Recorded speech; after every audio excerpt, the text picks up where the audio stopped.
എല്ലാവർക്കും നമസ്കാരം. എന്റർടൈൻമെന്റ് കീഴിലേക്ക് എല്ലാവർക്കും സ്വാഗതം. റിയാക്ഷൻ ടർബോ എന്ന് പറയുമ്പോൾ പേടിക്കണം, പല ബോംബ് എറിഞ്ഞാലോ. ശരിയാണ്, അങ്ങനെ പല സംഭവങ്ങളും ഉണ്ടായിട്ടുണ്ട്. ബോംബ് എറിഞ്ഞ സംഭവമല്ല, ബോംബ് എറിയും എന്ന് പറഞ്ഞ സംഭവം. ഭീഷണി. അതെ, അതായത് കോഴിക്കോട് അപ്സര തിയേറ്ററിൽ അത്യാവശ്യം നല്ല ഒക്യുപ്പൻസി ഉള്ള ഒരു വലിയ തിയേറ്ററാണ്. സിനിമ നന്നായിട്ട് ഹൗസ്ഫുള്ളായിട്ട് ഓടിക്കൊണ്ടിരിക്കുകയാണ്. അപ്പോൾ ഒരു ഭീഷണി, ബോംബ് വെച്ചിട്ടുണ്ട്, വെള്ളവെച്ചോ ബോംബ് വെച്ചിട്ടുണ്ട്. ഏകദേശം 1000 സീറ്റിംഗ് കപ്പാസിറ്റി ആക്കിയിട്ടാണ് അവർ പുതിയതായിട്ട് ഇപ്പൊ ഈ ടർബോയാണ് ഫസ്റ്റ് കളിക്കുന്നത് തിയേറ്റർ റീ ഓപ്പൺ ആയിട്ട്. അതിനകത്താണ്, അതും ഹൗസ്ഫുൾ ആയിട്ട് ഓടിക്കൊണ്ടിരിക്കുന്ന സമയത്താണ് ബോംബ് വെച്ചിട്ടുണ്ടെന്ന് പറഞ്ഞിട്ടുള്ള ഭീഷണി. ചെറിയ കാര്യമല്ല സംഭവം. എന്തായാലും പോലീസ് അന്വേഷണം നടത്തിയിട്ടുണ്ട്. സംഭവം അത് ഫേക്കാണെന്നുള്ളതാണ് അറിഞ്ഞത്. എന്തായാലും ഇങ്ങനെയൊക്കെ ചെയ്യുന്നത് വളരെ വളരെ മോശമാട്ടോ. എന്തിനാണെന്നാണ് ആലോചിച്ചിട്ട് ഒരു എത്തുപിടി കിട്ടാത്തൊരു സംഭവം. എന്തിനാണ് ഇങ്ങനെയൊക്കെ ചെയ്യണത്? അതെ, ഒരു ഷോ അങ്ങോട്ട് നിന്ന് കിട്ടി. അതെ, എന്താണെങ്കിലും ഇതിപ്പോ ഈ കളക്ഷൻ കൂടുന്നോണ്ടോ ഇതുകൊണ്ട് ആർക്ക് എന്ത് നഷ്ടം, എന്ത് പ്രശ്നമാണുള്ളത്? ഇത് 100 അടിച്ചാലും ഇല്ലെങ്കിലും 200 അടിച്ചാലും 500 അടിച്ചാലും ഞങ്ങൾ പോയി ടിക്കറ്റ് എടുത്ത് ഞങ്ങൾ കൊടുത്ത പൈസ അത് മുതലായോ ഇല്ലയോ, അതാണ് ഞങ്ങളുടെ കാര്യം. തീർച്ചയായിട്ടും അത്രേ ഉള്ളൂ. ഇതെന്താ അല്ലാണ്ട് ഇപ്പൊ 500 അടിച്ചാലും 200 അടിച്ചാലും 50 കോടി ആയാലും 100 കോടി ആയാലും ഇതൊന്നും നമ്മളെ ബാധിക്കുന്ന പ്രശ്നമല്ല. നമുക്ക് എന്താ ഉള്ളത്? ഇതിനകത്ത് നമുക്ക് ഒരു ഉപകാരവും ഇല്ല. എന്ത് ഉപകാരം ഉള്ളത്? ഞങ്ങൾക്ക് ഇഷ്ടപ്പെട്ടോ ഇല്ലയോ എന്നുള്ളതല്ലേ. ഇപ്പോ ഞങ്ങൾ പറയുന്നതാട്ടോ, മഞ്ഞുമൽ ബോയ്സ് 200 സംതിങ് കോടി നേടിയതാണ്. ഞങ്ങൾക്ക് ആ സിനിമ ഇഷ്ടപ്പെട്ടിട്ടേ ഇല്ല. ഇവൻ ആവറേജ് ആയിരുന്നു. അതെ, ആ സിനിമ ഇനി 500 അല്ല 1000 കോടി നേടിയാലും ഞങ്ങൾക്ക് എന്ത് സംതൃപ്തിയാണ് നൽകുന്നത്? മലയാള സിനിമയിൽ നിന്ന് ഒരു സിനിമ അത്രയും കോടി നേടിയല്ലോ എന്നുള്ള സന്തോഷമുണ്ട്. അല്ലാതെ നമുക്ക് ഒരു ഇഷ്ടപ്പെടാത്ത സിനിമ ഇത്രയും കോടികൾ നേടിയോണ്ട് നമുക്ക് എന്തെങ്കിലും കാര്യമുണ്ടോ? ഇഷ്ടപ്പെട്ട സിനിമ അടിച്ചു, എന്താ കാര്യം? ഒരു കാര്യമില്ല. ഇതിനകത്ത് ചില ആൾക്കാർ കമന്റ് ഇടുന്നതാണ്, മഞ്ഞുമ്മൽ 240 കോടി നേടിക്കോട്ടെ, അതിനിപ്പോ നമുക്ക് എന്താ, ഇപ്പൊ 240 കോടി നേടിയിട്ടുണ്ടെങ്കിൽ 1 കോടി നമുക്ക് വരുമോ? ഇല്ലല്ലോ. നമ്മൾ ചെയ്യുന്നതിന് എത്രയാണോ വ്യൂസ് ഉള്ള അതിനനുസരിച്ചുള്ള പൈസ നമുക്ക് കിട്ടുന്നു. അല്ലാണ്ട് ഒരാളുടെയും ഇപ്പൊ ടർബോ 100 കോടിയോ 50 കോടിയോ എത്ര നേടിയാലും അതിനകത്തുനിന്ന് ഒരു 10 പൈസ നമുക്ക് കിട്ടുന്നില്ല. നമ്മുടെ പൈസ അങ്ങോട്ട് കൊടുത്തിട്ടാണ് നമ്മൾ ഒരു സിനിമ കാണുന്നത്. അത് നമ്മളെ എത്രമാത്രം സന്തോഷിപ്പിച്ചു, അല്ലെങ്കിൽ നമ്മളെ ആ ടൈം എത്രമാത്രം ആ ഒരു ഹാപ്പിനെസ്സിൽ കൊണ്ടുപോകാൻ പറ്റിയെന്നുള്ളത് മാത്രമേ നമ്മൾ നോക്കുന്നുള്ളൂ. അല്ലാണ്ട് മാത്രമല്ല, വമ്പൻ കളക്ഷൻ നേടി ആ സിനിമയുടെ നിലവാരം മാറുന്നൊന്നുമില്ല, ഒരിക്കലുമില്ല. അതിപ്പോ മഞ്ഞുമൽ ബോയ്സ് ആയാലും ടർബോ ആയാലും. ടർബോ ഇഷ്ടപ്പെടാത്ത ഒരുപാട് പേരുണ്ടാവാം. അവർക്ക് ഇപ്പോൾ ഈ ടർബോ 200 കോടിയിൽ കയറി എന്തെങ്കിലും കാര്യമുണ്ടോ? ഒരു കാര്യമില്ല. ജവാൻ സിനിമ 1000 കോടി നേടിയിട്ടുണ്ട്. ഞങ്ങൾക്ക് ചിരിയാണ് വരാറ്, എപ്പോഴും ചിരിയാണ് വരാറ് ജവാനെ കുറിച്ച്. സത്യം. ഇനിയിപ്പോ അതിനകത്ത് ഒരു ഉപകാരമില്ല. അതേപോലെ തന്നെയാണ് ഇപ്പം ഇഷ്ടപ്പെട്ടവർക്കും അത് തന്നെയാണ്. ഇഷ്ടപ്പെട്ടവർക്ക് ഇഷ്ടപ്പെട്ടു, അത്രേ ഉള്ളൂ. അല്ലാണ്ട് ഇപ്പൊ അതിനകത്തുനിന്ന് ഒന്നും കിട്ടാൻ പോണില്ല. അങ്ങനെ നോക്കി നടക്കുന്ന ആൾക്കാരിൽ പെടുന്നവരല്ല ഞങ്ങള്. അതുകൊണ്ട് ഞങ്ങളോട് അത് പറഞ്ഞിട്ട് ഞങ്ങൾക്ക് അതില് വലിയ കാര്യമില്ല. ഞങ്ങള് മിക്ക കമന്റുകളും നമ്മൾ വായിക്കാറുള്ള, വായിക്കുന്ന സമയത്ത് ഈ മഞ്ഞുമ്മലിന്റെ 250 ഓരോന്നിന്റെ ഇങ്ങനെ കാണുമ്പോ നമ്മൾ അതിനിപ്പം നമുക്ക് എന്താണെന്ന് മാത്രമേ നമ്മൾ ചിന്തിക്കുന്നുള്ളൂ. എന്താണെങ്കിലും കൊള്ളാം, ഗംഭീരമായിട്ടുണ്ട്. എന്തായാലും ഇത്രേ ഉള്ളൂ. അതായത് ഞങ്ങൾ അപ്ഡേറ്റ്സ് ഒക്കെ കൊടുക്കുന്നവരാണ്. അപ്ഡേറ്റ്സ് ആയിട്ട് ഇതിന്റെ കളക്ഷൻ റിപ്പോർട്ടും കാര്യങ്ങളും എല്ലാം പറയാറുണ്ട്. പിന്നെ ഈ കളക്ഷൻ റിപ്പോർട്ട് വെച്ചിട്ടല്ല ഒരു സിനിമയുടെ നിലവാരം അളക്കുന്നത്. പിന്നെ വേറൊരു കാര്യം കൂടി പറയാനുള്ളതെന്ന് വെച്ചിട്ടുണ്ടെങ്കിൽ, പല ആൾക്കാരെയും കമന്റ് ഉണ്ട്, നിങ്ങൾക്ക് ഇതൊന്നും നിർത്തിക്കൂടെ? ടർബോന്റെ ഈ ഓരോ എന്താ പറയാ റിയാക്ഷൻ ചെയ്ത് ഞങ്ങള് റിവ്യൂ മാത്രം ചെയ്യുന്ന ആൾക്കാരല്ല. അത് ഞങ്ങളുടെ ചാനലൊന്ന് എടുത്തു നോക്കിയാൽ നിങ്ങൾക്ക് മനസ്സിലാവും. കാരണം എല്ലാത്തിന്റെ റിയാക്ഷൻ ഞങ്ങൾ ചെയ്യാറുണ്ട്. അപ്പം അതേപോലെ തന്നെയാണ് ഒരു വിജയിച്ച സിനിമേന്റെ എന്തെങ്കിലും സാധനങ്ങൾ റിയാക്ഷനായിട്ട് വന്നിട്ടുണ്ടെങ്കിൽ അത് ഞങ്ങൾ റിയാക്ഷൻ ചെയ്യും. അതായത് ഇപ്പോൾ മറ്റു പല റിവ്യൂവേഴ്സും ഇങ്ങനെ ചെയ്യുന്ന ചാനലുകളല്ല. അതെ, അവരൊരു റിവ്യൂ അവിടെ നിർത്തും. അതെല്ലാത്തിനും അങ്ങനെയാണ്. അതെ, ഞങ്ങൾ ഏതെങ്കിലും ഒരു ഏതെങ്കിലും ഒരു സിനിമക്ക് വേണ്ടി മാത്രമല്ല ഇങ്ങനെ ചെയ്യുന്നത്. എല്ലാ സിനിമക്കും റിവ്യൂ ചെയ്യാറുണ്ട്. അതിനുശേഷം ഇതുപോലെ ഓരോ വീഡിയോയും വരാറുണ്ട്. ഇല്ലേ, വലിയ സിനിമകൾ കിട്ടും. ചെറിയ സിനിമകൾക്ക് 1-2 വീഡിയോ വരാറുണ്ടാവുള്ളൂ. അല്ലെങ്കിൽ മാക്സിമം എന്തൊക്കെ അപ്ഡേറ്റ്സ് ഉണ്ടോ അതെല്ലാം എപ്പിസോഡിൽ ഉൾപ്പെടുത്താറുണ്ട്. കളക്ഷനൊക്കെ എനിക്ക് തോന്നുന്നു ഒരു 10 ദിവസം വരെയൊക്കെ ഏത് സിനിമേന്റെയും കളക്ഷൻ വന്നിട്ടുണ്ടെങ്കിൽ അത് നമ്മൾ പറയാണ്ട് പോകാറില്ല കേട്ടോ. അങ്ങനെയൊക്കെ നമ്മൾ ചെയ്യുന്നത് തന്നെയാണ്. അതൊന്നും ഇന്നും ഇന്നലെ അല്ലെങ്കിൽ ടർബോ റിലീസ് ചെയ്തതിന് ശേഷം തുടങ്ങിയ സംഭവങ്ങളേ അല്ല. പണ്ട് പോലെ നമ്മുടെ ചാനലിലുള്ള ആൾക്കാർക്കൊക്കെ അറിയാം. എനിക്ക് തോന്നുന്നത് ഇത് ഏറ്റവും കൂടുതൽ കിട്ടിയിട്ടുള്ളത് ഒന്ന് ലിയോ, പിന്നെ മലയക്കോട്ടെ വാലിബനൊക്കെ നമ്മൾ കേട്ടതിന് കയ്യും കണക്കില്ല, അത്രത്തോളം വീഡിയോ ഞങ്ങൾ ചെയ്തിട്ടുണ്ട്. അതെ. എന്താണെങ്കിലും ഓക്കെ, എന്തായാലും ഒരു റിയാക്ഷൻ ഉണ്ട് 4th ഡേ. യെസ്, എന്താണ് റെസ്പോൺസ് എന്ന് അറിയണല്ലോ. നോക്കാം. ഒരു വീഡിയോ വന്നിട്ടുണ്ട്. പമ്പൻ അടിപൊളി തിയേറ്റർ എക്സ്പീരിയൻസ് ചെയ്യണം, എന്നാലേ പറ്റത്തുള്ളൂ. ആ രോമാഞ്ചം ഇപ്പം മാറിയിട്ടില്ല. ഈ പ്രായത്തിലും പുള്ളി അതായത് ഇനി വരും തലമുറേനൊക്കെ ത്രസിപ്പിക്കുന്ന ഒരു സംഭവമാണ്. ഗംഭീരം.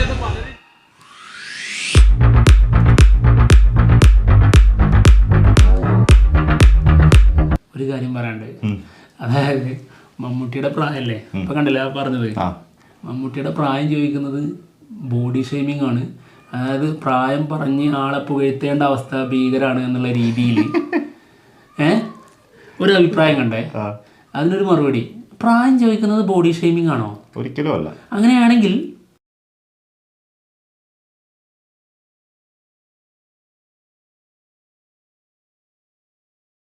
നമ്മൾ പല സ്ഥലങ്ങളിലും ഇപ്പോൾ സ്കൂളിൽ ചേർക്കുന്ന സമയം മുതൽ നമ്മൾ നമ്മുടെ ഏജ് രേഖപ്പെടുത്തിക്കൊണ്ടേ മുന്നോട്ട് വന്ന ആൾക്കാരാണ്. ബോഡി ഷേമിംഗ് ആണ്.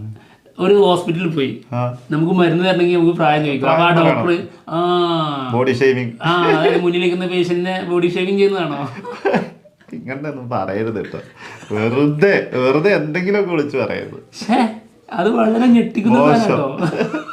ഓക്കെ, പ്രായം കൂടുതലുള്ള ആൾക്കാർ ആ പ്രായത്തിനേക്കാൾ അപ്പുറത്ത് വേറെ ലെവല് പെർഫോം ചെയ്യുമ്പോൾ നമ്മൾ അതെടുത്ത് പറയുന്നത് ചെയ്യും. തീർച്ചയായിട്ടും അത് ബോഡി ഷേമിംഗ് അല്ല.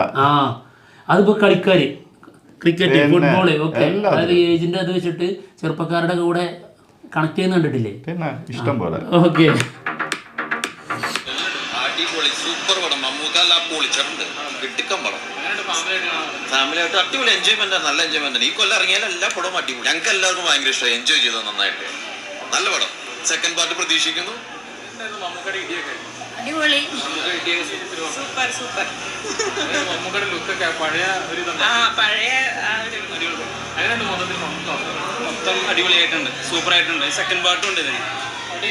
ഭയങ്കര ഡീഗ്രേഡിംഗ് ഒക്കെ നടക്കുന്നു, പക്ഷെ അടിപൊളി പടമാണ്. അതെ, ഞങ്ങൾ ഫാമിലി ആയിട്ട് വന്നതല്ലേ. സൂപ്പർ പടം. മമ്മൂക്ക പൊളിച്ചടിക്കും, പൊളിച്ച് മാസുണ്ട്.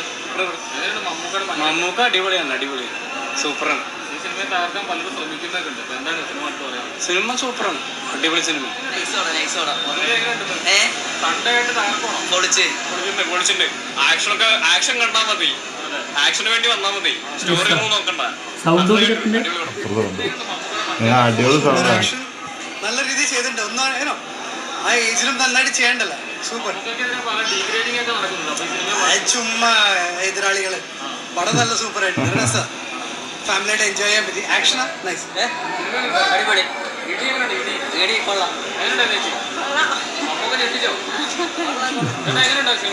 സൂപ്പർ, ഒന്നും പറയാനില്ല. ഭയങ്കരാണെന്ന് വെച്ചാൽ ഈ പ്രായത്തിലും പുള്ളി അതായത് ഇനി വരും തലമുറേനൊക്കെ ത്രസിപ്പിക്കുന്ന ഒരു സംഭവമാണ്. ഗംഭീരം. അത് കാര്യമില്ല, അത് ഡീഗ്രേഡ് ചെയ്യുന്ന തിയേറ്റർ തന്നെ സാക്ഷിയല്ല. ഇത്ര അധികം ആളുകൾ ഈ ആദ്യത്തെ ഷോയ്ക്ക് വരിക എന്നൊക്കെ പറഞ്ഞാൽ അത് ചരിത്രമാണ്.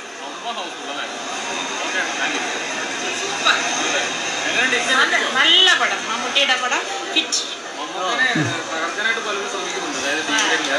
നല്ല സൂപ്പർ പടം. അത് ഒട്ടും ബോറടിക്കൂല. അത് പുതിയ ടെക്നോളജി ഇടിയാണല്ലോ, മമ്മൂട്ടിയൊക്കെ കൊള്ളാം. എന്തോ അടിപൊളി സ്ഥലത്താണ്. അതിന് പടം ഒട്ടും ബോറടിക്കൂല. ഉഗ്രാണല്ലോ, വിജയിക്കും പടം. സൂപ്പർ. അടുത്ത കാലത്ത് ഇറങ്ങിയാലും നല്ല സൂപ്പർ പടം. മമ്മൂട്ടി മാത്രമല്ല, എല്ലാവരും നന്നായിട്ടുണ്ട്. ബിന്ദു പണിക്കരും എല്ലാവരും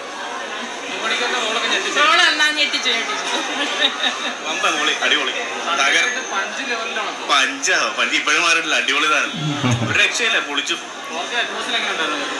ഞങ്ങള് മെയിനായിട്ട് ഇവിടെ തന്നെ വരാറ്, അത് എക്സ്പീരിയൻസ് ചെയ്യാൻ വേണ്ടി തന്നെ. അടിപൊളിയായിട്ടുണ്ടായിരുന്നു.